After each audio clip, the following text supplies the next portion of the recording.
So Jesus took his disciples down to the river to pray. And he began to teach them, saying, "Blessed are the meek, for they shall inherit the earth." And Peter said, "Are we supposed to write this down?" And Andrew said, "Is this going to be on a test at some point?" And then Philip said, "I don't have a number 2 pencil." And then James chimed in saying, "Did the other disciples have to learn this?" And Matthew said, "When are we ever going to need this in real life?" And some Pharisees happened to be standing close by, and they came up to Jesus and they said, "Can we see your lesson plan?" Were the learning objectives clearly communicated before the class, before this lesson began? And then the shortest scripture in the Bible, Jesus wept.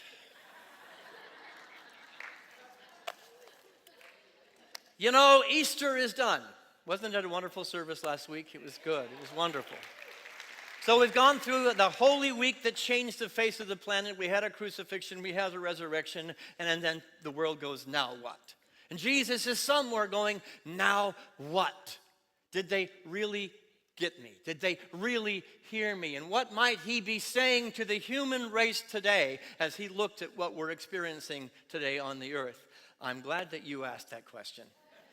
So I want to give you just a little bit of my viewpoint of what I think Jesus might be saying today.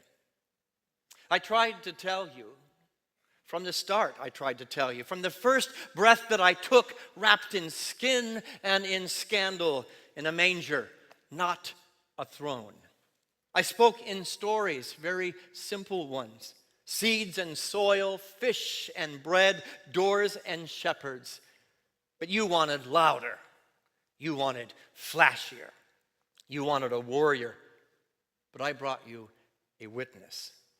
I healed and you watched. I wept and you shrugged. I flipped over tables and you called me dramatic. I said, love your enemies. And you said, but what if they don't deserve it? I said, the last shall be the first. And you said, but what about my promotion? I said, blessed are the peacemakers. And you said, cool story, but violence sells. I spoke again and again and again on hillsides, from boats, in back alleys, and at dinner tables. And still you didn't hear me. You cheered when I rode in, and then you vanished when I carried the cross. And then the silence of Saturday. The stillness of the tomb, you thought it was over. But then came Sunday. The stone rolled, the breath returned, wounds still open, not erased, proof. And now I stand not in anger, not in vengeance, but in love, still asking, can you hear me now? Can you hear me now? Now that the miracles are in your rearview mirror and the message is echoing down 2,000 years ago, do you hear me yet? Can you hear me in the cry of the hungry, in the sigh of the prisoner, in the silence between divided human hearts? Can you hear me when the least of these speaks in whispers and you walk by? Or you scroll past? I'm still speaking. I'm speaking through prophets in hoodies, through grandmas in pews, through marches and meals and midnight prayers. Not louder, just truer. Still saying, love one another. Feed my sheep. Blessed are the meek. Follow me. I don't need a mic. I don't need a mega church. I don't need a rock band. I don't even need a hashtag or an epic song. I just need your heart to be quiet enough to listen. Because I never stopped speaking.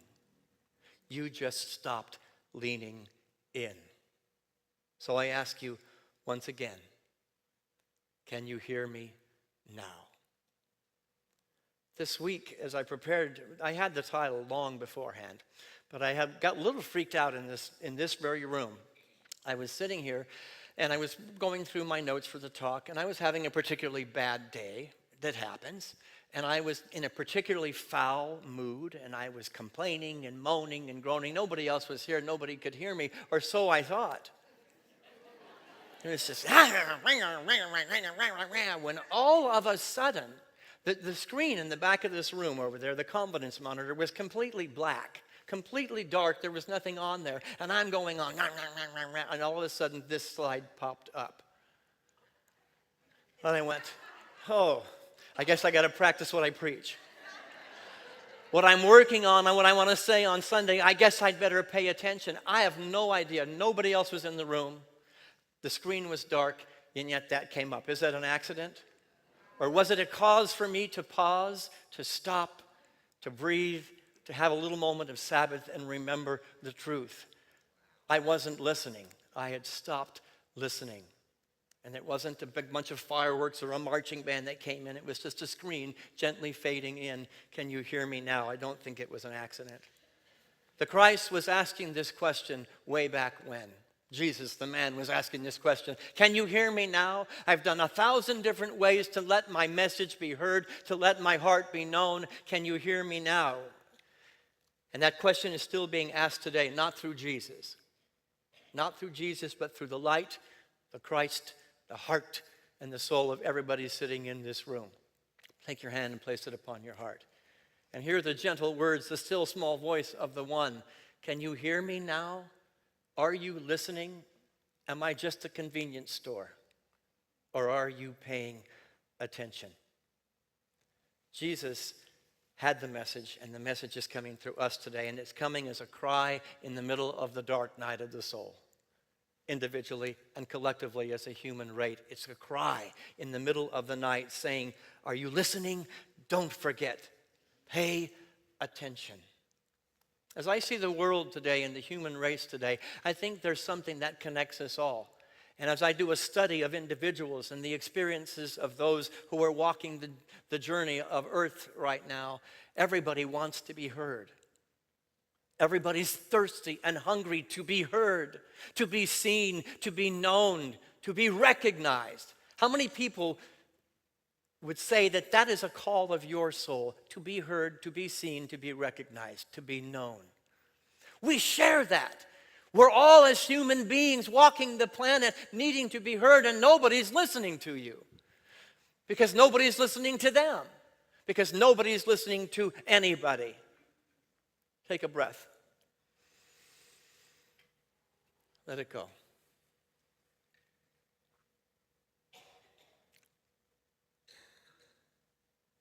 The grandeur of Easter and the pageantry of all the color, all of the hoopla, all of the preparation, all the wonderful music, all the fancy words from a platform. Could it be that somewhere the Christ within you, within us, at the center of the human race is saying, just be quiet for a minute and listen? I'm going to use 4 questions today. How many people have a cell phone? Yep, if you're alive on the planet today, you probably have a cell phone. And I'm going to use this as the metaphor today. So go ahead and pull it out if you've got it. And if one of the scriptures that I put up on the screen has value to you, take a picture of it and live it this week. I'm going to ask 4 questions as the metaphor of cell phone. What's question number 1 that we always ask? Is my phone on? We're walking around the planet and we're going, why is nobody calling me? I was supposed to get a call. I was supposed to hear from them last week and then yesterday, and they still haven't called, only to pick up our phone and go, oh, I forgot to turn it on. Anybody experience that? I'm sure I'm not the only one. And we're stewing and groaning and moaning as I was here on this platform, going, why? Why is the inspiration not hitting? Because my phone was off. My phone was off. I had maybe set it on airplane mode so that I could not receive. Anybody ever live your life on airplane mode and then wonder why nobody's calling you? How come I'm not getting a call? But the reality is a lot of people are walking the spiritual plane, walking this earthly plane, and we're sleepwalking. If you look around the world today, I say it looks like a night of the living dead sometimes. We are living as unconscious beings, reacting to each other, being angry, being upset, judging each other, shaming each other, and being in this thing where we're just absolutely asleep. God cannot reach you because your phone is off. And how easy is it to just go, oh, let me hit the button and turn it on. So I'm asking you today, are you sleepwalking through your life? Have you fallen asleep in your life that the signal of the presence and power of the divine cannot reach you? Not because it's not speaking, but because your phone is turned off. That can be a very dangerous place to live because we begin to blame the world, everybody else's fault, why I'm not getting the inspiration, why I'm not getting the good in my life. Scripture didn't have cell phones back then, but let's put this scripture up there from the Gospel of Matthew, one of my favorite of the four Gospels. Let's read it together. The kingdom of heaven is like a man who sowed good seed in his field, but while everyone was sleeping, his enemy came and sowed weeds among the wheat and went away. If your radar is not on, if your phone and your antennas are not on looking for the good, guess what? I don't like to say enemies. The consciousness, the collective consciousness of duality, of darkness, of fight, of enemies is going to creep into your garden because you went to sleep. You went to sleep. You don't have the eyes and the ears turned on to find God, to look for God. You've gone to sleep, and in your garden, the collective consciousness that says it's just easier to fight each other, it's easier to blame each other, is being planted into your garden. And then you wonder why you're upset preparing for a Sunday message.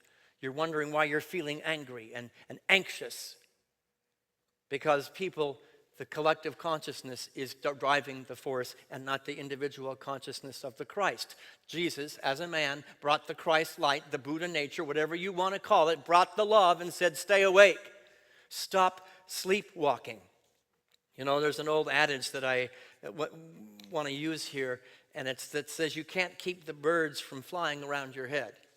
In this world, the collective consciousness is going to be buzzing around your head, yes? It's everywhere. If you want to find those negative vibrations, they're everywhere to be found. You can't keep the birds from flying around your head, but you can certainly keep them from making a nest in your hair. And when we go to sleep, the world makes a nest in your brain, in your heart, in your soul, in your hair, and suddenly you're not the person you know yourself to be. So what's the key? Turn the phone on, turn the transmitter on, stay awake. So, okay, what might be the reason that your phone is not on? Question number 2, is it charged? Question number 2, are my batteries dead? That is my least favorite picture on my phone. I was like, no! How many people are walking through this earthly existence worn out, tired? I found myself in the language coming out of my mouth in preparation for my little meltdown here when Jesus said, are you hearing me now? That I was using the words, I'm so tired. I'm worn out. I can't do it anymore. And that was a symbol of the Christ saying, well, then what are you doing about it? Quit whining about it and do something about it. Sabbath, time to breathe. What is your method of recharging your battery? And that's not rhetorical. I want to hear you say it. What is your method of recharging, making sure that this is charged up? You can turn it on and on and on. If the battery is not charged up, it's not going to come on. What is your method? Nature, meditation, breathing, prayer. Oh, coming here, give her a lollipop. Doing whatever it takes to make sure that you are in the world but not of the world. Stepping back and plugging in the phone and remembering who you are. An essential part of the spiritual path and the earthly journey called Sabbath, reflection, meditation, stillness, coming from the light and not my human self and my limitation. First service, somebody was out at the Labyrinth, and I love that they said this. Well, what kind of operating system are you working? How many people are having a spiritual path that's running on a 7.0 system when we're in an 18-point world? The operating system is outdated. And we're trying to contextualize our life on earth and our spiritual path by an outdated system. We need to step back and update the phone. We need to plug it in because these things are designed, did you know that? The battery gets less and less and less. You know, I had a phone for a long time and it used to keep a charge for 2-3 days. And then it kept a charge for a day. And then it kept a charge. How can I just charge it and now 2 hours later it's going dead? It's by design. On our spiritual path, we are designed to refresh, renew, to reboot. You know, that's the answer to most of my computer problems and my phone problems. Just turn it off and turn it back on and pray. But there's something to that. Turn off the spiritual system, step away for a minute, breathe, and then turn it back on and pray. It's a very simple thing, but how many of us, the first thing we sacrifice when life gets busy is your spiritual path? Let's be honest. It happened to me. There's a lot of activity going on in this church and a lot of activity going on in my life, and the first thing I sacrificed was my meditation time. Why is that? It's obviously not my priority. It is now, after Jesus reminded me. Can you hear me yet? The reality is it must be a priority. Gandhi said, I have such a hugely busy day before me, I need to take an extra hour to meditate. Anybody ever have a day where you had so much to do and you didn't know how you were going to do it, and you stopped and you paused and you breathed and suddenly time expanded? How did I get it all done? You did not get it done by your own power. You got it done by the Spirit. It's not by might, it's not by power, say the Lord, it is by Spirit. Keeping plugged in, keeping the operating system up to date and keeping yourself prayed up. All right, so you've got it charged up, you've charged the battery, the phone is on. What's the next problem that happens with these things? Can you hear me now? The old commercial, can you hear me now?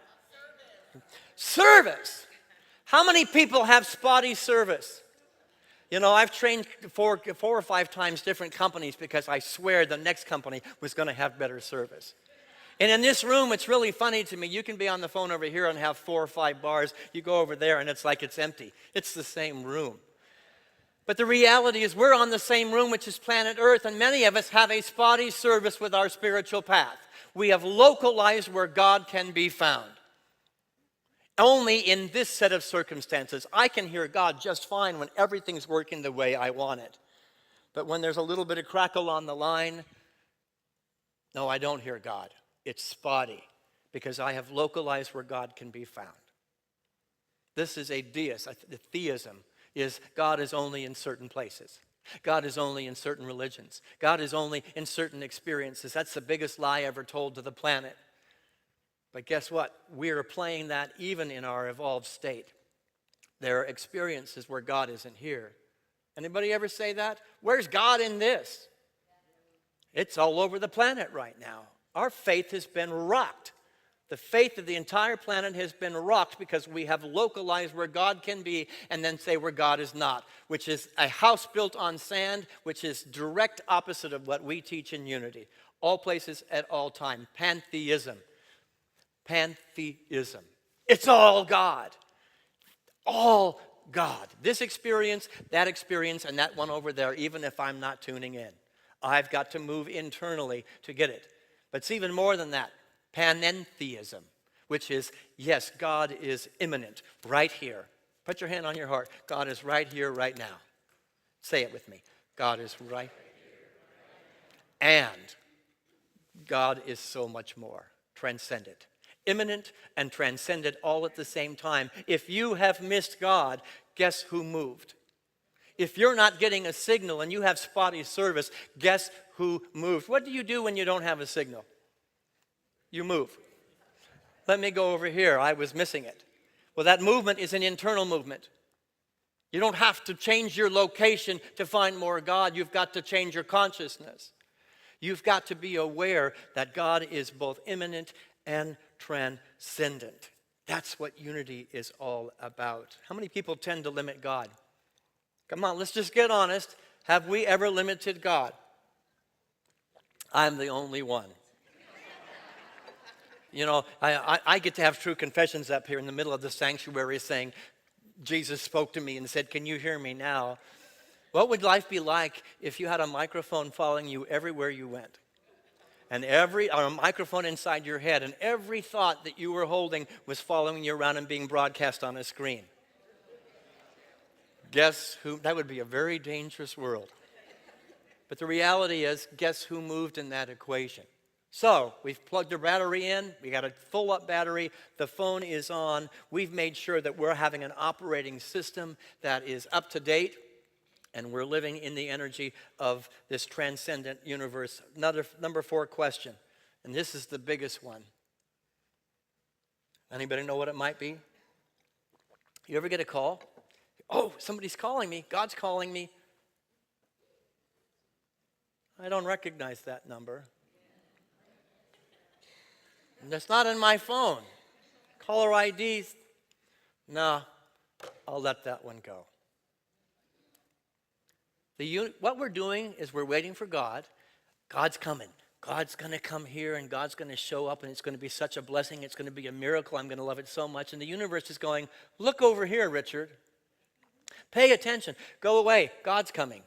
Go away. God's coming. I'm not going to pick up that call. Now, a silly analogy, but could it be that we have not only localized God in conditions, but in people? You're not in my caller ID. You're the other. I don't recognize you. I wonder how many blessings I have missed, how many opportunities I have missed because I was narrow in my focus of where God could be. Only the people I know. Only the behaviors I like. I don't recognize this phone. It seems like it's from a foreign land, so I'm not going to pick it up because it's not in our caller ID. I want you to think about that. Where have you made an exception? We say it, we teach it, we sing it. Everywhere I look, I see the face of God, just not that one. Everywhere I look, I see the face of God, just not that person. Ours is to have the eyes that look more deeply. Can you hear me now? My greatest lessons have come in a form and a package that I did not like before. My greatest opportunities came in a voice, in a spirit, in a behavior that was abhorrent to me. I don't pick up the phone. There's no God there. I've localized God, and I've missed the opportunity. Could it be that whatever is in your field today, whoever is in your field, that they are your greatest teacher? Whoever is in the collective field right now, the good, the bad, the ugly, is absolutely God calling and say, pay attention. Look in the mirror. Have a conversation with your divine self and pick up the call that you have not picked up, or you will miss the blessing. God's tapping on the shoulder with a new opportunity, a new lesson, a new iteration of who you are to be as a Christed being. What would happen if Jesus had said to the world, go away, I'm taking care of business here, don't go over there. I'm not ever going into the garden, I'm not ever going into Jerusalem. We'd be having a different experience here today. Richard, the human being, must listen to the Christ of Richard, the light of Richard, the Buddha of Richard, the Atman, the Tao, whatever it is that is holier and more connected than Richard, the personality who's moaning and growing in the sanctuary. And then the Christ says, can you hear me now? I don't want to waste another Easter that felt good and we dressed up and we looked pretty and we had wonderful colors and we challenged ourselves. The challenge is still speaking. Jesus is still speaking. The Christ of me is still speaking. I don't want to miss the nudge, the gentle reminder or the not so gentle reminder. Many paths, one God, just not that one. What are you doing in a unity church if that's the mindset? Many paths, one God, just not that one. You're out of integrity with what we're about. Don't shut it out. Somewhere in every call that comes across your life is an opportunity to feel, to sense, to know, to grow. To grow into a greater capacity to be the light, to be the presence of God. This week, the world lost an icon as far as I'm concerned. The head of the Catholic Church, Pope Francis, left the earth, and I watched him. I'm not a big fan of the Catholic Church. Maybe I should be a bigger fan. but I was a very big fan of this man. He worked within the systems that needed to be shifted, that needed to be changed, and he spoke proudly and loudly about what needs to shift, what needs to be looked at. And he spoke his heart and he spoke his truth in kindness. He took a vow of poverty to do it, by the way. I admire that. And he pushed up against the norms, but he did it with love, exactly what we talked about last week. Pope Francis taught us how to have a spiritual experience, and so I would be remiss not to quote him and to bring his energy and life into this moment right now. This is what he had to say. I don't have the quote up there. We need to practice the art of listening, which is more than simply hearing. Listening is about openness of heart, which makes possible closeness. The world is hungry for closeness, for intimacy, to be heard, to be seen, to be listened to. And he says, listening is about openness of heart, which makes possible closeness, without which genuine spiritual encounter cannot occur. We're all hungry for spiritual encounter, yes? We wouldn't be here if we weren't looking for an epiphany, a revelation, an encounter of the light and the essence of the spiritual truth. We're only going to get there if we listen to each other. Turn to your left and your right and say, I'm here to hear you. I'm here to see you. And we may not agree. We may not agree on everything. We may become completely polar opposites, but until we start listening to each other and rebooting the system and saying, if the caller ID is not bringing up God, it's my job to look more deeply, because that's what will heal the planet. That's what Pope Francis did. It's what Jesus the Christ did. It's what we are called to do, and there's nothing easy about it. But I'm telling you, the universe is speaking, and you're going to find yourself maybe turning on the news, having a conversation somewhere, and you're going to be like I was in this room. That is not serving the world. And everywhere you look, the screen is going to come up and say, can you hear me now? Maybe you'll see my face, can you hear me now? Maybe you'll see Pope Francis's face, can you hear me now? Somebody who was past, who was your hero, who seemed to be able to love no matter what, see their face, can you hear me now? And Jesus comes up and says, can you hear me now? That's Easter, that's Christmas, that's every holiday in between. That is the birthing. Happy birthday to us when we can do that. I'm going to invite the band to come back up here. And we're going to go into a time of meditation. And every time you pick up your phone this week, I want you to think, am I turned on? Is my battery charged up? Have I localized my listening? Have I shut down where God can be found? Have I turned off the caller ID and said everything that I'm experiencing is the presence of God?